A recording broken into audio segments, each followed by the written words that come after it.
පාර්ලිමේන්තු ස්ථාවර නියෝග 27 යටතේ ප්‍රශ්න ගරු රවී කරුණානායක මහතා ගරු වෛද්‍ය රාමනාදන් අර්ජුනා මහතා. Good morning to you, Honorable Speaker, and good morning to all members of this August chamber. I will read my 27.2 in Tamil. பாராளுமன்ற நிலையியல் கட்டளை சட்டம் 27(2) அமைவாக பொதுமக்கள் பாதுகாப்பு பாராளுமன்ற அலுவல்கள் அமைச்சரிடம் கேட்கப்படுகின்ற வினாக்கள்.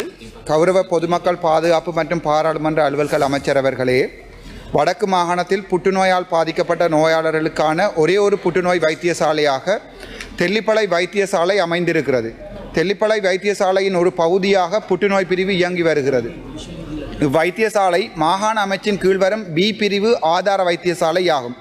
இந்த வைத்தியசாலையில் பொருளாளர் ஒருவர் கடமையாற்றுவதில்லை. இந்த வைத்தியசாலை நேரடியாக பிராந்திய வைத்தியசாலை பணிப்பாளர் நாயகம் வைத்தியர் கேதீஸ்வரன் அவர்களின் கீழ் மற்றும் மாகாண சுகாதார சேவை பணிப்பாளர் சமன் பாத்திரன் அவர்களின் கீழும் நிர்வகிக்கப்பட்டு மத்திய அரசினால் நிர்வகிக்கப்படுகிறது.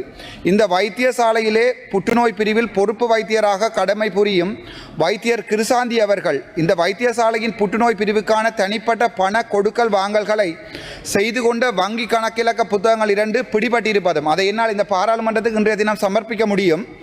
அது தவிரவும் வைத்தியர் கேதீஸ்வரன் அவர்கள் புற்றுநோய் பிரிவுக்கான மாகாண பொதுச் செயலாளர் அவர்கள் அனுமதியின்றி 30 மில்லியன் பெறுமதியான கட்டட ஒப்பந்தம் ஒன்றை முறையற்ற விதத்தில் மேற்கொண்டிருப்பதும் ஆரம்பகட்ட விசாரணைகளிலிருந்து தெரிய வந்திருந்தும் இதுவரை சுகாதார அமைச்சினூடாகவும் அதே நேரம் இளஞ்ச ஊழல் ஆணைக்குழுவாலும் 2025 ஆண்டு 6ஆம் மாதம் 3ஆம் தேதி கிட்டத்தட்ட 1.5 மாதங்கள் கடந்து முறையிட்ட வழக்கு பதிவு செய்யப்பட்ட பின்பும் கிட்டத்தட்ட 1.5 மாதங்களாக எந்த நடவடிக்கையும் மேற்கொள்ளவில்லை.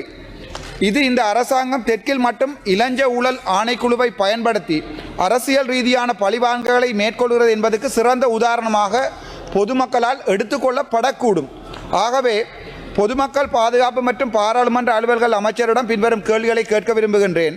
முதலாவது கேள்வி, இந்த விடயம் தொடர்பாக இளஞ்ச ஊழல் ஆணைக்குழுவில் முறையாக முறைப்பாடு செய்யப்பட்டிருந்தும் 2025 ஆண்டு 6ஆம் மாதம் 3ஆம் தேதி இன்று வரை சம்பந்தப்பட்ட இரு வைத்தியர்களும் கைது செய்யப்படாமல் உரிய நடவடிக்கை எடுக்கப்படாமல் இருப்பதற்குரிய காரணம் என்ன? இரண்டாவது கேள்வி, 2015 ஆண்டிலிருந்து இன்று வரை சம்பந்தப்பட்ட புற்றுநோய் அலகிற்கு பொதுமக்களால் நன்கொடையாக வழங்கப்பட்ட அரசாங்கத்தின் கணக்கில் வைப்பிலிடப்படாத பணம் எவ்வளவு? இந்த நிதி மோசடி தொடர்பாக இளஞ்ச ஊழல் ஆணைக்குழுவுக்கு ஆராய அதிகாரம் உண்டா?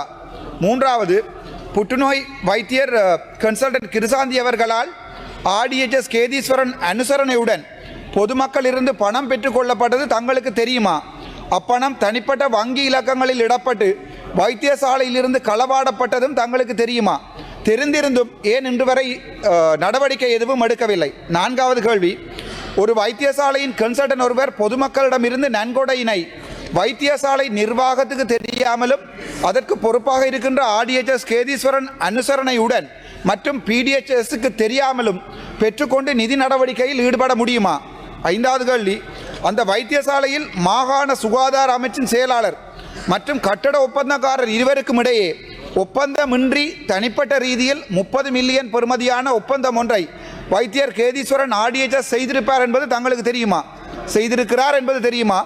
அவ்வாறான ஒப்பந்தம் லஞ்ச ஊழல் ஆணைக்குழுவிற்கு முறைப்பாடாக என்னால் வழங்கப்பட்டும் ஏன் இதுவரை எந்த ஒரு நடவடிக்கை எடுக்கப்படவில்லை என்பதை கூற முடியுமா?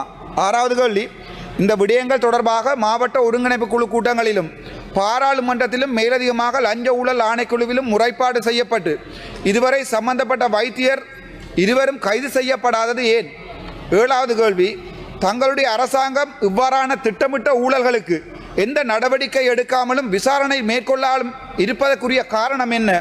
எட்டாவது கேள்வி, இனிமேலாவது இது தொடர்பாக விசாரணைகள் மேற்கொள்ளப்பட்டு சம்பந்தப்பட்ட கணக்கிலக்கம் ஆராயப்பட்டு கட்டட ஒப்பந்தம் ஆராயப்பட்டு அவர்களை கைது செய்து நீதிமன்ற நடவடிக்கைகளுக்கு உட்படுத்த முடியுமா? இன்றையிலேன். நன்றி.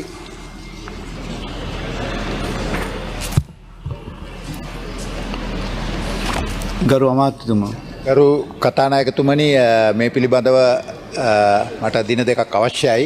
විශේෂයෙන් මහජන ආරක්ෂාව අමාත්‍යංශයට අදාළ කොටසට පිළිතුරු දෙන්න හැකියාව තියෙනවා.